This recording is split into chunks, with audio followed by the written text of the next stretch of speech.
I never had the avatar. I'm going to talk about this process a little bit when I started the business, right? It was really, really hard. I didn't know what a good franchisee looked like. I had an idea what a good franchisee looked like, and it was not correct. So my business is, we do property inspections, building inspections, structural inspections. When I started, the easy thing was I just get people who are in the industry, registered builders, people with trade qualifications. That was a disaster because whilst they had skills, they were the wrong fit. You know, when I say builders, I know you said fem, you know, they're not really good at customer service, you know. They're not really great with technology. You know, they're just, and so I wanted to build a premium brand, customer service orientated.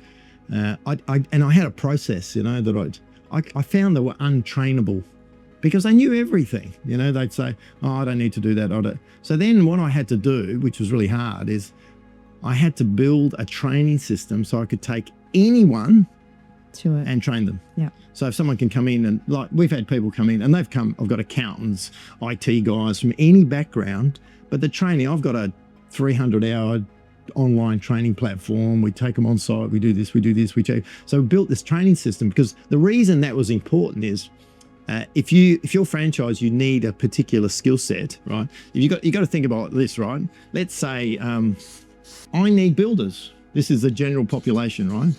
This is my pool, isn't it? This is my pool of builders. All right. So if I'm trying to sell franchise, it's in this pool. It's pretty hard. Mm. How am I going to find the quality? So then when I went, forget about builders, this is my pool. So immediately I could find people in the job. So now I'm looking for quality, attitude, aptitude. You know, you can't teach a 40-year-old how to communicate with people. You know, are they likable? You know, the most important thing when we attract franchisees, you know, they say, how do I know if this guy's fit? Is he likable? You know, we like dealing with people that we like. And so, you know, a guy that you meet and he goes, oh, how you going? And, you know, you'd meet him and and so that likability thing, you can't teach, right? You can teach anything else you like, but you can't make someone likable. So that's a really important characteristic, you know. So that was a thing that I realized. And so the pool opened up. And so you can generate leads then. We generate a lot of leads and we can get very, very, very, very picky. But if you know, one of the competitors we have is gyms. They do building inspections, but their pool is here. Yeah, because they look for specific people. Because to do building inspections, it's very technical. You know, you got to do this. So their people, you have to be, either have to have a trade or a registered builder. So their pool is tiny. But what happens is anyone else that wants to do it has to come to us because they don't have a trade. They can't go and look at competition. So this is a really important thing when you think about it. So when you're looking at doing this avatar, what's the word avatar mean?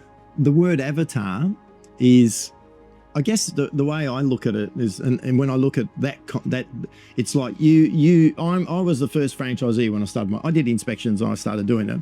And then I go, oh, I need another me, you know? But what's another me? What does that look like? Another crazy person like you? Yeah, no. They're definitely not like, and I'd say that everyone in this room would be the worst franchisee. You guys aren't actually really good franchisees. But then how do I find someone that could replicate and do what I did? You want someone that follows your process and is happy to take your training and implement your training. They make fantastic franchises. They're not entrepreneurial people. So the first thing about, you know, when you think about people buying franchises, it's not people that are very entrepreneurial, right? It's people, because if they're entrepreneurial, they just do their own bloody business, you know? And we know when they ring us, you know, you get people ringing, hey, Paul, I'm looking at your franchise. I've got some tips for you. Like, he's on the phone. He's giving me tips about my business. The profile is someone who's typically, they may have been in another franchise or had a business where they've been working on their own. But the vast majority that we find a really good fit for us are guys who've been employees. And the motivation is to, you know, be your own boss, get more freedom and flexibility. And so one of the things to think about is when you have your business and your franchise in it, what are you offering? You know, because we think we're offering the business and we're offering revenue, but actually what are you offering? What's the benefit the person gets? So for me, the thing that I'm really passionate about is business enables my life, right? That's what it does. And so what do I want to get out of life? So I wanted to build for myself a business that enables my life. So I can generate revenue, but I wasn't fixed in a location. So the thing for me about building the ResiServe model was I want people to have a good lifestyle, you know? And we've got a couple of different avatars. There's, you know, I want to spend time with my kids. We homeschooled our kids. And so do, you know, you've got young kids. When you have young kids and you're running a business, you never see your kids, you know? So how do I get to, so I wanted to build a business model that helped people spend more time with their family, their kids. And so the model I built was like that. How did I do that? The average hours our franchisees work a week is 26 hours in Australia, right? 26 hours. They're earning on average about 120, 130 grand a year.